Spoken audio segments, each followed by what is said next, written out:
My son was diagnosed at 2 with autism. He's now a teenager, and for most of his life he's been in many different therapies. We've tried different approaches with him, and they always had a pretty significant degree of success.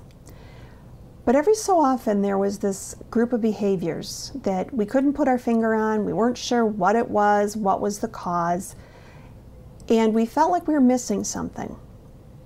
These happened on and off until he was about 14 years old. And when he turned 14, everything changed.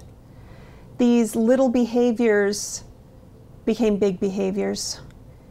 He started to have what used to be small tantrums became huge, explosive, violent episodes where he would charge at people, he would attack people, he would hurt people, all the while really not seeming to know what he was doing. He would have episodes where he stared off and you just couldn't bring him back no matter what you did, what you tried. He was gone. And then when the episodes were over, he would look at you and say, "I'm okay. I am okay." And he'd hold his head. And you could just tell that something was very, very wrong. We started to talk to doctors. The doctors all told us, well, he's got autism. That's what those kids do. But I knew in my gut something else was going on. That was when I went to the internet, just like every mom does, and started searching. I ran across Karen's website for silently seizing. And as I read her account of the seizures that her son had, I started to understand that there may be a medical reason behind what my son's doing.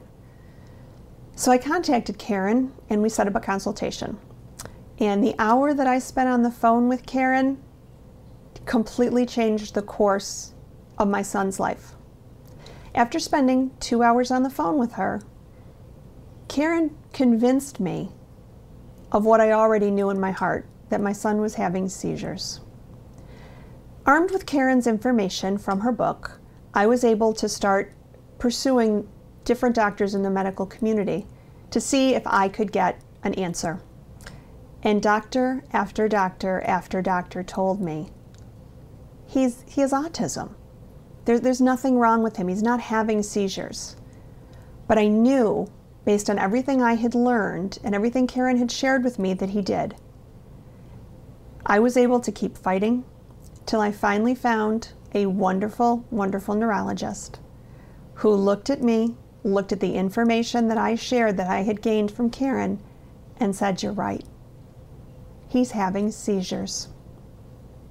During the 1.5 years that his seizures were particularly bad, we struggled with his placement.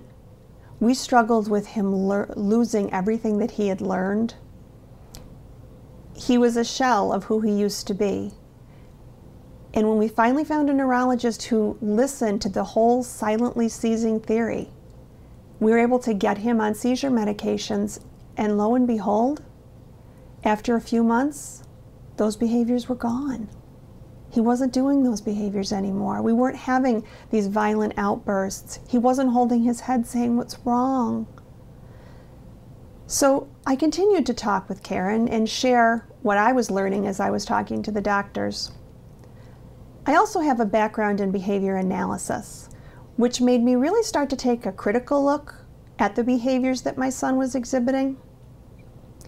And what I found was that the behaviors that are typically used to describe autism are also the same type of behaviors and symptoms that are present with seizure disorders.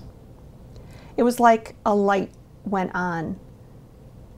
Now, 18 months later, he's on seizure medication, he's stabilized, we're not having behaviors anymore related to his seizures, he's relearning everything that he lost.